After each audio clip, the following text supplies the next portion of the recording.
Hello நண்பர்களே, உங்க எல்லாரையும் ஜோ டாக் சேனலுக்கு வரவேற்கிறேன். 3 கோடி வாழ்நாள் முயன்று பெற்ற தவ வரங்கள், எந்த உலகிலிருந்து எவர் வந்தாலும் தோற்கடிக்க முடியாத புய வலிமை என இத்தனை பெற்றிருந்தும் ராவணன் சீதையை அடைய அவள் பாதங்களிலே விழுந்து மன்றாடியதாய் கூறுகிறார் கம்பர். ஆம், ராமாயணத்தின் மிக முக்கிய நிகழ்வான சீதையை ராவணன் கடத்திய போது அவன் எப்படியெல்லாம் அவளை ஏமாற்றினான் என்றும், அன்று அவர்களுக்கு இடையே நடந்த உரையாடலையும் குறித்துமான கம்ப ராமாயண பதிவை நாம இன்னைக்கு இந்த பதிவுல கேட்கலாம். வாங்க வீடியோக்குள்ள போகலாம். மாயமானை துரத்தி ராமரும் அதன் பின் லட்சுமணரும் போக தவசாலையில் தனித்திருந்த சீதையை கண்டதும் ராவணன் தான் கருதிய வஞ்சக செயலை செய்து முடிப்பதற்கென தன் நிஜ உருவை மறைத்து முனி உருவை எடுத்துக்கொண்டான். அதுவும் எப்பேற்பட்ட முனி உருவம் தெரியுமா? மென்மையான காவி உடையும் குடுமியும் குடையும் தரித்து மர காலணி அணிந்து இடது தோளில் திரிதண்டையும் கமண்டலத்தையும் வைத்துக்கொண்டு தாமரை மணிகளால் ஆன தவ மாலை சூடி ஆமை போல் 5 பொறிகளையும் அடக்கி கூனிய உடலும் பூநூல் அணிந்த மார்பும் கொண்டு உணவு இல்லாதவன் என கூறும்படியாய் வற்றிய காய்ந்த உடலையும் காக்க இயலாமல் நடுக்கம் கொண்ட கை கால்களையும் பெற்று பூ போன்ற நடை கொண்டு நிலத்தில் கால் பட்டும் படாதவனும் போல ஒரு வயது முதிய இசை பாடும் முனியாய் சீதையின் பர்ணசாலைக்கு வந்தான் ராவணன். அப்படி விண்ணவர் கூட இவன் முனியோ என சந்தேகம் கொள்ளும் அளவிற்கு வேடம் பூண்ட ராவணன் அந்த ஆசிரமத்தின் வாயிலை தட்டி தன் வயது மூப்பால் குளரும் தடுமாறும் குரலால், யார் இந்த பர்ணசாலையில் இருக்கிறீர்கள் என கேட்டான். அங்கு சீதையோ மான் தேடி சென்ற ராமருக்கு என்னவாயிற்றோ என்று கவலையில் யோசித்துக் கொண்டிருந்தாள். அச்சமயம் கேட்ட அந்த குரலால் அவள் வெளிவந்து வாயிலை நோக்க அங்கு அருந்தவ முனிவர் ஒருவர் நிற்பதை கண்டாள். கண்டதும் சீதையோ இவர் குற்றமற்ற மனமும் விரதமும் கொண்ட முனி போலும் என எண்ணிக்கொண்டு பவள கொடி போல அழகை உடைய சீதையானவள் தன் தேன் மிகு சொற்களால் வாரும் முனியே என வணங்கி அந்த கபடதாரி ராவணனை வரவேற்றாள். அப்போதே முதலாய் சீதையை நேரில் கண்டான் ராவணன். அழகுக்கு அணிகலனாய் கற்பிற்கு அரசியாய் விளங்கும் சீதையை அவன் கண்ட மாத்திரமே மதம் கொண்ட ராவணனின் உடல் முழுக்க வியர்த்தது. அப்படி தேனினும் இனிய மொழி பேசி தேவலோக மகளிரினும் சிறந்த அழகுடைய அந்த சீதையின் உருவை கண்ட மகிழ்ச்சியினால் வீரத்தில் சிறந்த அவன் தோள்களோ பூரித்து உயர்ந்தன. பின் எப்படி இவளை அடைவது என எண்ணம் கொண்ட ஏக்கத்தில் அந்த பூரித்த தோள்கள் மெல்ல மெலிந்தன. மயில் மேனியாள் அவளை கண்ட அப்போது அவனின் 20 கண்களும் வெளியே தெரியவில்லை எனினும் கண்ணுக்கு புலப்படாத அக்கண்கள் சீதையை கண்ட மகிழ்வில் தேன் பருகும் வண்டாய் அவள் அழகை பருகி மயங்கி போயின. அப்போது அவன் தன் மனதிலே, ஒருவேளை இவள்தான் திருமகளாய் இருக்குமோ? ரத்தினம் போன்ற செந்நிறம் மேனி கொண்ட இந்த திருமகள் மேனி நோக்க என் 20 கண்களும் போதாதே. தேவர்கள் பாக்கியம் பெற்றவர்கள், அவர்களைப் போல இமைக்கா கண்கள் எனக்கு இல்லையே. இருந்தாலும் எனக்கு அது போன்ற 1000 கண்கள் போதாதே. கூடவே இந்த நங்கையுடன் நான் எல்லையற்ற கடலில் படிந்து விளையாடுவதற்கு நான் பெற்றிருக்கும் 3.5 கோடி ஆயுளும் எனக்கு போதாதே. தேவர்களும் அசுரர்களும் நான் கூப்பிட்டதும் ஓடி வந்து அடிமை பணி செய்ய 3 உலகங்களையும் இப்பெண் உரிமை பெற்று ஆண்டு வர நான் இப்பெண் இட்டு பணிகளை செய்து இவளுக்கு அடிமையாய் இன்புற வேண்டும். இப்படி ராமனை பிரிந்து துன்பம் கொள்ளும் நிலையில் கூட இவள் ஓங்கிய அழகுடையவளாய் இருக்கிறாளே. அப்படியென்றால் ஒளி வீசும் புன்னகை செய்யும் போது இவள் எத்துணை அழகாய் இருப்பாள். பொலிவு, நாணம், புன்னகை, அழகு, கட்டவிழ்ந்த கூந்தல் என இப்பதுமையை பார்த்து எனக்கு அறிவித்த என் தங்கை சூர்ப்பனகைக்கு உண்மையில் நான் என் நாட்டையே பரிசாக கொடுத்தாக வேண்டும் என சீதையை பார்த்த அந்த ஒரு சில நொடிக்குள் இத்தனை எண்ணங்களையெல்லாம் மனதிலே வடித்துக் கொண்டான் ராவணன். ஆனால் அவனின் எண்ணம் ஏதும் அறியாத சீதையோ வந்தவர் முனி என எண்ணி அவரை கண்ட மாத்திரமே ராமனை எண்ணி வடிந்த கண்ணீரை துடைத்துக் கொண்டு தன் துன்பத்தை மாற்றி வருவீராக முனிவரே என இன்மொழி கூறி அவரை வரவேற்றாள். வரவேற்று பிரம்பு இருக்கை அளித்து கால் அலம்ப நீர் கொடுத்து வலக்குடங்கையால் அருந்தவும் தண்ணீர் கொடுத்தாள். அவனும் அப்படியே அந்த பர்ணசாலையில் அமர்ந்து அது அத்தனையையும் ஏற்றுக்கொண்டான்.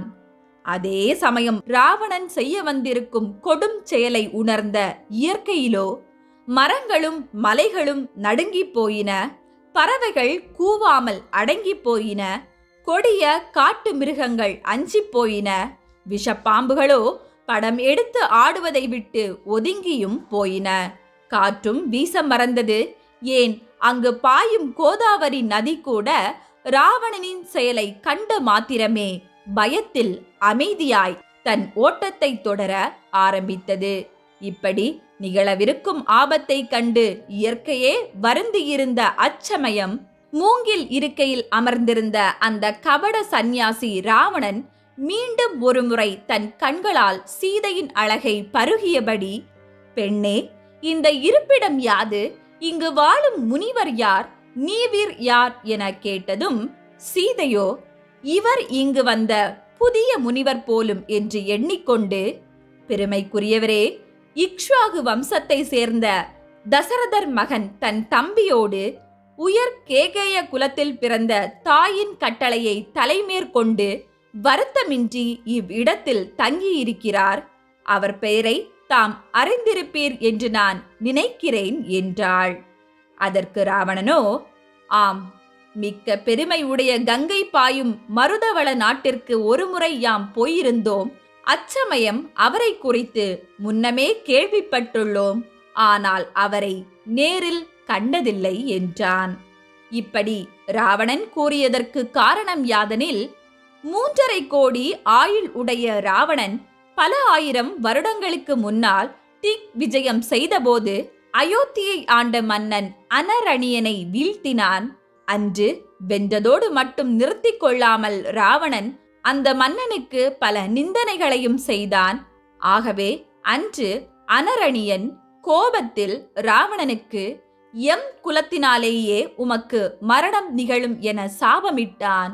அதை அப்போது நினைவுபடுத்திக் கொண்டான் ராவணன்.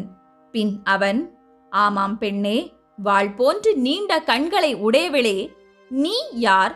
நீ யாருடைய பெருமை மிக்க மகள்? இக்கொடிய காட்டில் நீ ஏன் தனித்து வாழ்கிறாய் என மறு கேள்வி கேட்டான். அதற்கு சீதையோ, நானா முனியே, நான் உம்மை போன்ற குற்றமில்லா முனிவரை எப்போதும் துதிக்கும் பெருமையுடைய ஜனக மன்னரின் மகளாவேன். ஜானகி எனும் பெயருடைய நான் தசரத புத்திரர் ராமரின் மனைவியாவேன் என்றாள். பின் அவள் அந்த முனியிடம், முதிய முனியே, தாம் எவ்விடத்தில் இருந்து வருகிறீர்கள்? துன்பம் தரும் இக்காட்டு வழியில் தாம் வந்ததேனோ என்று கேட்க, அதற்கு ராவணன் அக்கேள்விக்கே காத்திருந்தவன் போல, நான் எங்கிருந்து வருகிறேன் தெரியுமா என்று கூறி தன்னைத்தானே யாரோ போல புகழ ஆரம்பித்தான்.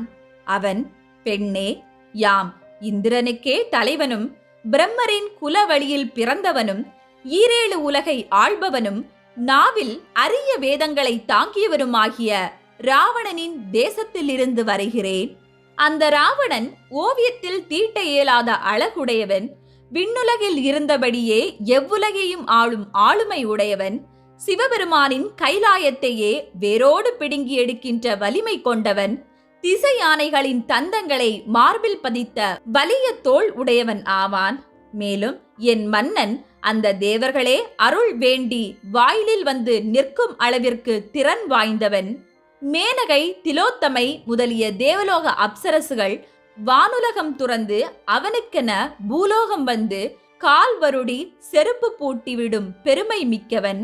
கூடவே பிரம்மன் கொடுத்த நாடும் சிவன் கொடுத்த வாளும் முடிவில்லா வாழ்நாளும் கொண்டு நவ கோள்களையும் சிறைப்பிடித்த மேன்மையானவனாகிய அவன் நல் ஒழுக்கமும் நடுநிலைமையும் கொண்டவன் ஆவான். காமனே ஏங்கும் அழகுடைய அவன் மும்மூர்த்திகளின் பெருமையையும் முழுதும் பெற்றவன் ஆவான். அழகுடைய பெண்கள் பலர் அவனை நினைத்து உருக, அவனோ அவர்களுக்கு எல்லாம் உடன்படாமல் மனம் விரும்பும் மங்கை ஒருவளை தேடிக்கொண்டிருக்கிறான். அவன் ஆளும் அந்த இலங்கையோ துன்பம் இல்லாத இனிய நகரம். தேவேந்திரனின் அமராவதியை காட்டிலும் மேன்மை உடையது அவன் நாடு. அப்படி எவ்வித குற்றமும் இல்லாத அந்த நாட்டில்தான் நான் இத்தனை காலமும் குறைவின்றி வாழ்ந்து, அப்படிப்பட்ட என் மன்னன் ராவணனை பிரிய மனமில்லாமல் இங்கு வந்து சேர்ந்தேன் என தன்னைத்தானே உயர்வாய் பேசி சீதையின் மனதை ராவணன் மேல் ஆசை கொள்ள வைக்க முயற்சித்தான் கபடமுனிவன். ஆனால் சீதையோ அவனின் அந்த எண்ணத்தை முறியடிப்பவளாய், என்னது இலங்கையா, அரக்கர்களின் நாடா? முனியே, வேதங்களையும் வேதியர்களையும் விரும்பாத மனிதர்களை உண்டு வாழும் கொடிய அரக்கர்களின் நாடை நீர் விரும்பியது ஏன்? உம்மை போன்றோர் நீர்வளம் மிக்க தூயோர் நிறைந்த அழகிய நாடுகளிலோ அல்லது கானகம் வாழும் அருந்தவ முனிவர்களின் ஆசிரமத்தில் அல்லவோ வசிப்பது தகும்? அதை விடுத்து ஏன் தீய அரக்கர் கூட்டத்தில் நீர் தங்கினீர் என அந்த சந்நியாசியிடம் கேள்விகள் தொடுத்தாள் சீதை. ராவணனுக்கோ சீதையின் அச்சொல்லை கேட்டு சுரீர் என்றது. இருந்தும் அவன், மங்கையே, தேவர்களை விட கொடியவர்கள் அல்ல அந்த அரக்கர்கள், எங்களை போன்றோருக்கு அரக்கர்களும் நல்லவர்களே என்றான். அதற்குள் அவன் பேச்சை இடைமறித்த சீதையோ, முனியே, தீயவருடன் சேர்ந்தவர்கள் எப்படி தூயவர்களாய் இருக்க முடியும் என்று அவன் யாரென்று அறியாமல் அவனிடமே அந்த சந்தேகத்தை கேட்டாள். ஆனால் ராவணனோ தன் மனதிலே சீதை ஒருவேளை நம்மீது ஐயம் கொண்டு விட்டாளோ என எண்ணம் கொண்டு சமாளிக்கும் விதமாய், என்ன செய்ய பெண்ணே, தேவர்கள் மனிதர்களை விட அந்த அரக்கர்கள் அல்லவா வலிமை கொண்டவர்களாய் இருக்கிறார்கள், அவர்களை அனுசரித்து நடப்பதை விட நம்மால் என்ன செய்ய முடியும் என நயமாய் பேசி அவள் பரிவை மீண்டும் பெற முயன்றான். ஆனால் அதற்குள் சீதையோ, முனியே, இத்துன்பமெல்லாம் இன்னும் சில காலமே. என் கணவன் ராமன் விரைவில் அந்த அரக்கர் கூட்டத்தினை வதம் செய்வார்.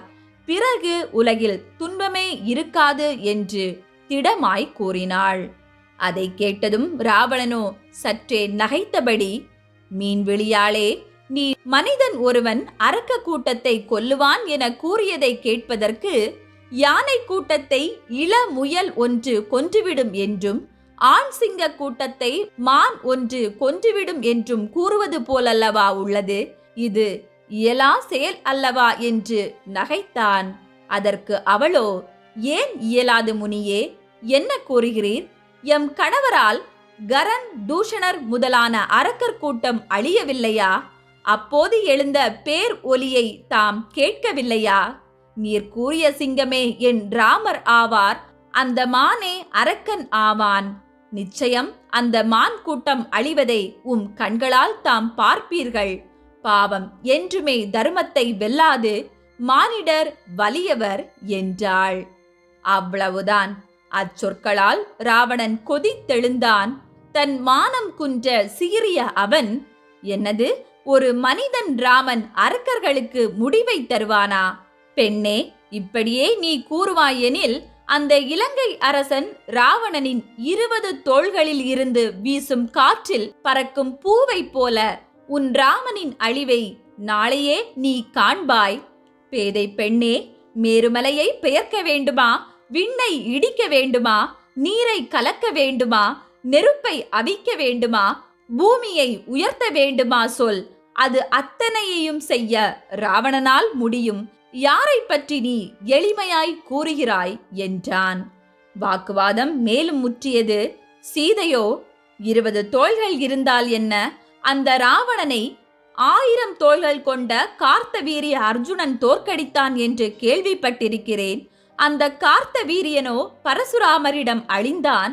அப்படிப்பட்ட பரசுராமரையே வெற்றி கொண்டவர் அல்லவா என் துணைவர் ராமர் என ராமரை குறித்து பெருமையுடன் பேசினாள் சீதை.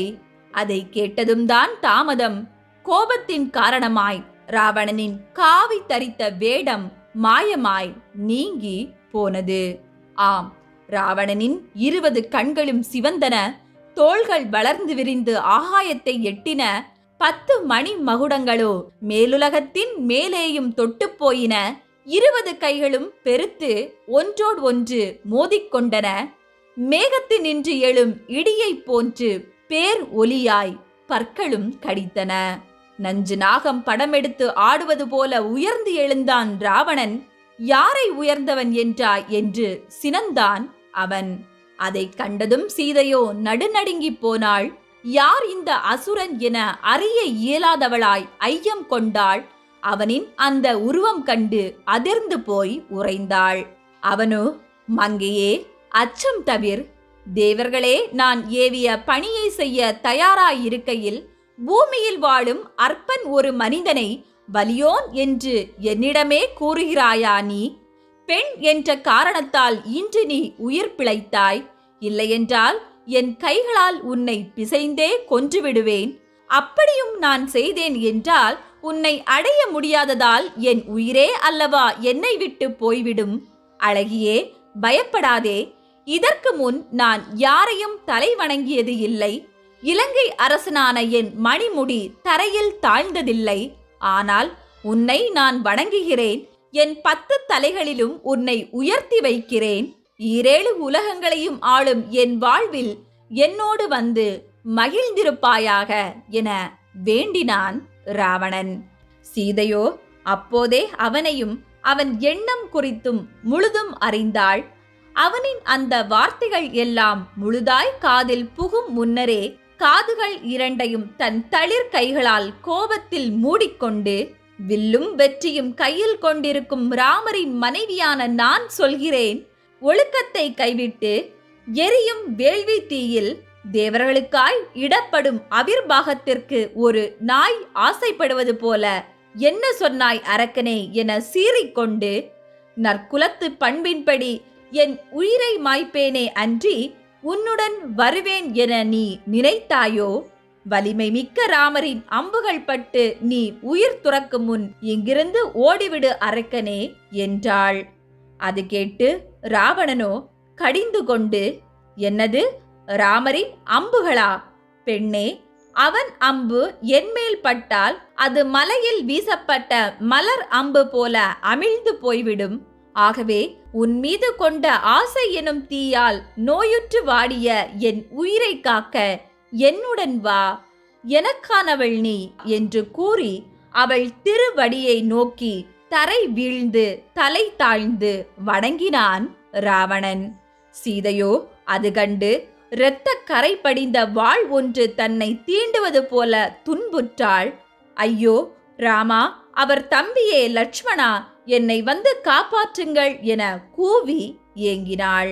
அதற்குள் ராவணனோ எழுந்து நின்று, இவள் இனி நம் பேச்சை கேட்க மாட்டாள் என்பதை உணர்ந்து தான் முன்னம் வேதவதி பிரம்மர் ஆகியோரிடமிருந்து பெற்ற சாபத்தை நினைத்து கொண்டு பெண்ணை தொட இயலாதவனாய் சீதை நின்ற நிலத்தின் பக்கவாட்டிலும் கீழேயும் 1 யோஜனை தூரம் அவளுடன் சேர்த்து மண்ணை பெயர்த்து எடுத்துக்கொண்டு பின் அப்படியே தன் பறக்கும் விமானத்தில் அவளுடன் ஏறி ஆகாய மார்க்கமாய் சீதையை கவர்ந்து சென்றான் ராவணன்.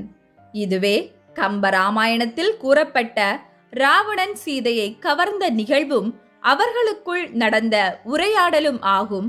அதே வேளையில் வால்மீகி முனிவரின் மூல ராமாயணத்தில் ராவணன் சீதையை தொட்டு அவளை இடுப்பிலும் கரத்திலும் பற்றி பிடித்து தூக்கி கொண்டு சென்றதாய் கூறியுள்ளார்.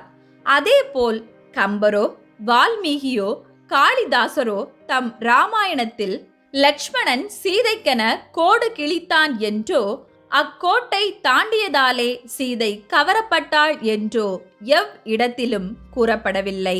ஓகே நண்பர்களே, நாம இன்னைக்கு இந்த பகுதியில கம்ப ராமாயணத்தின் ஒரு பகுதியான சீதை ராவணனால் கவரப்பட்ட நிகழ்வு பத்தி பார்த்தோம். இந்த வீடியோ உங்களுக்கு பிடிச்சிருந்தனா லைக் பண்ணுங்க, மறக்காம ஜோ டாக் சேனலுக்கு சப்ஸ்கிரைப் பண்ணுங்க. நன்றி.